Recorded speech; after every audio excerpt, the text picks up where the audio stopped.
So, with my big pool tournament finally finished and the winner decided, congratulations goes to Transformers Armada for winning and becoming my new Saturday review series. Honestly, I was kind of hoping that Armada would win because it seemed like it would make the most sense. I foresee the Unicron trilogy having a bit of a resurgence in the coming years.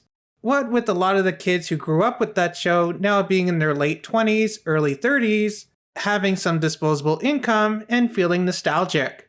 I can see Hasbro putting out some new Armada-based figures to take advantage of that. Plus, I already had my whole "Who's that Minicon" idea ages ago, before I even finished Animated. So I was really hoping I would be able to do that running gag in my videos. But we're not here to talk about Armada. No, because there's another show that I was kind of hoping would win. But sadly, it didn't even make it past the first round. And that would of course be Brave Police J-Decker. Why did I want J-Decker to win? It's simple. Because it has Shadow-Maru in it. What's so special about Shadow-Maru? Well, like me, he's based on Sixshot. You see, after G1 ended in the West, it continued in Japan with Headmasters, Master Force, Victory, and Zone.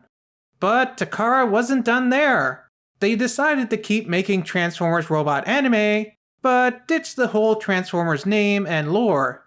However, they did reuse some of the old Transformers molds as new characters in their new series of animes, which would collectively become known as the Brave series.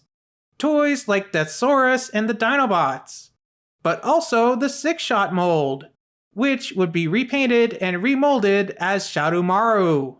So, because I've never seen much, if any, of the Brave series before, and to pay homage to my brother? Cousin? I don't know what you'd consider the family relation here, but basically, I just really wanted to watch J-Decker since I haven't seen it before. And it seems like reviewing it too would be the best way to go about it. So, here we go! My review of the first episode of Brave Police J-Decker. Introducing the Robot Detective. Robot Detective? I didn't know Inspector Gadget was in this. Well, I guess he's more of a cyborg detective.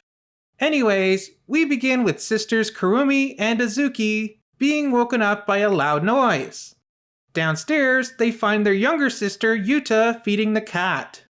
Aww, such a cute little kitty. What? Yuta's a boy? Are you sure?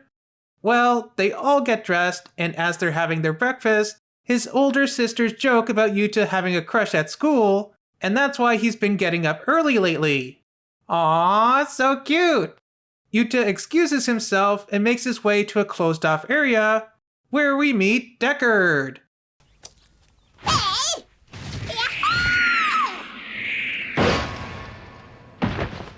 Nice catch, Deckard! Here we see Deckard show off his fancy pose that Yuta taught him. Hold up! Brave Police Deckard da! So cute! Yuta and Deckard are nearly caught by Police Commissioner Saejima and Chief Engineer Todo, who are responsible for Deckard, the first in a line of police robots. Let's hope they go better than some of the other police robots. After they go for a coffee, Deckard asks Yuta to come again after school. In Detroit? Wait, seriously? We're cutting to Detroit? Okay. Well, Detroit is under attack by Dr. Goss, who's described as a magnet freak, who uses his knowledge of magnetism for evil. As we can see, he proves to be unstoppable for the Detroit police. Wait, wasn't that where RoboCop was set? I wonder if this was a purposeful nod to that police robot. Yuta goes to meet Deckard as the police commissioner holds a press conference about their new police robot. Deckard informs Yuta that he'll be reformatted in preparation for his rollout. Autobots, transform and roll out! No, not that kind of rollout. I mean, he will lose all his memories of his friendship with Yuta.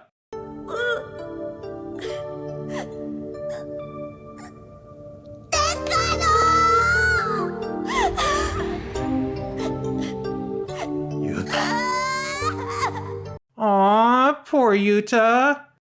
As the two spend their last moments together, they reminisce about the times that they've had. Yuta's name were some of the first words that Deckard learned.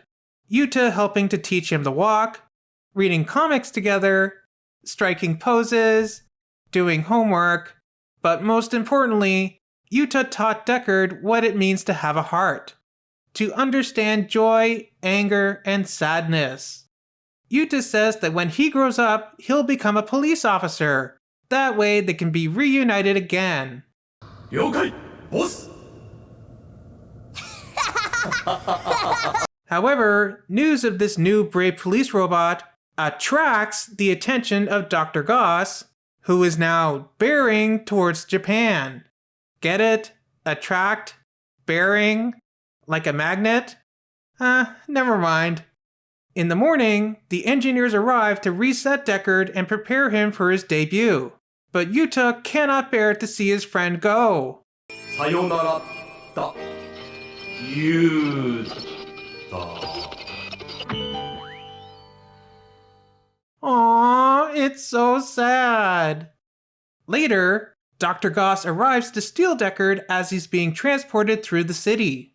Yuta cries out, and his friend reawakens and seems to remember him. オールだブレイブポリスデッカードだ Deckard! ユータ Saejima and Tudu try to figure out how this could be possible, with Saejima saying that it must be a miracle. Deckard transforms and takes out Goss's main coil, allowing him to disable his robot and apprehend the supervillain. ドクトル・ガース強盗現行犯で逮捕する With Goss under arrest, the commissioner sees fit to induct Yuta into the police force. Yes, make a 10-year-old a police officer. Sure, why not?